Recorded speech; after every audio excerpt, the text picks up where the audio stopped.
Gubernur Sumatera Selatan Herman Deru serta Wali Kota Palembang Ratu Dewa mengaku terkejut dan prihatin atas ditetapkannya mantan Wali Kota Palembang Hardojoyo sebagai tersangka dalam kasus dugaan korupsi proyek revitalisasi Pasar Cinde oleh Kejati Sumsel atas kasus dugaan korupsi revitalisasi Pasar Cinde tersebut.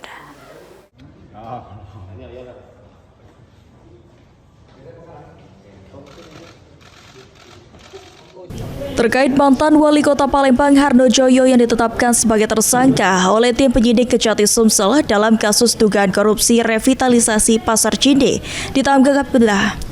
ditanggapi oleh Gubernur Sumatera Selatan Herman Deru serta Wali Kota Palembang Ratu Dewa. Gubernur Sumatera Selatan Herman Deru mengaku sangat terkejut dan prihatin atas penahanan mantan Wali Kota Palembang Hardojoyo. Hardojoyo dikenal sebagai sosok yang bersahaja dan memiliki banyak kontribusi bagi pembangunan Kota Palembang. Kejadian ini menjadi ujian berat yang harus dihadapi oleh Hardojoyo dan keluarganya. Pemerintah Provinsi Sumatera Selatan akan menghormati semua proses hukum yang tengah berjalan. Prihatin, terkejut. Secara umum ya kita kenal beliau orang baik dan teman kita gitu.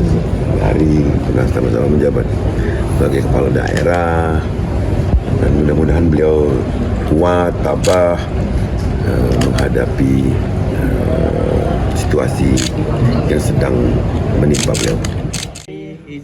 Senada, Wali Kota Palembang Ratu Dewa menyampaikan rasa prihatinnya dan tetap mengedepankan asas praduga tidak bersalah. Ratu Dewa berharap agar penetapan tersangka terhadap Hardojoyo menjadi pelajaran berharga bagi seluruh pihak. Sementara mengenai rencana pembangunan kembali Pasar Cinde sesuai keinginan warga dan pedagang, Wali Kota Palembang masih ingin kasus dugaan korupsi diselesaikan terlebih dahulu.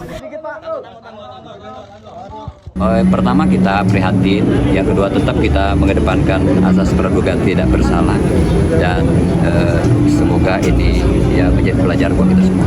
Pak Wali, ada keinginan dari masyarakat dan pedagang juga untuk membangun kembali Pasar Cinde, seperti apa mungkin Pak dari strategi dari Pemkot, Pak? Saya kira bertahap dulu selesaikan dulu persoalan ini, baru kita masih berikutnya. Oke ya.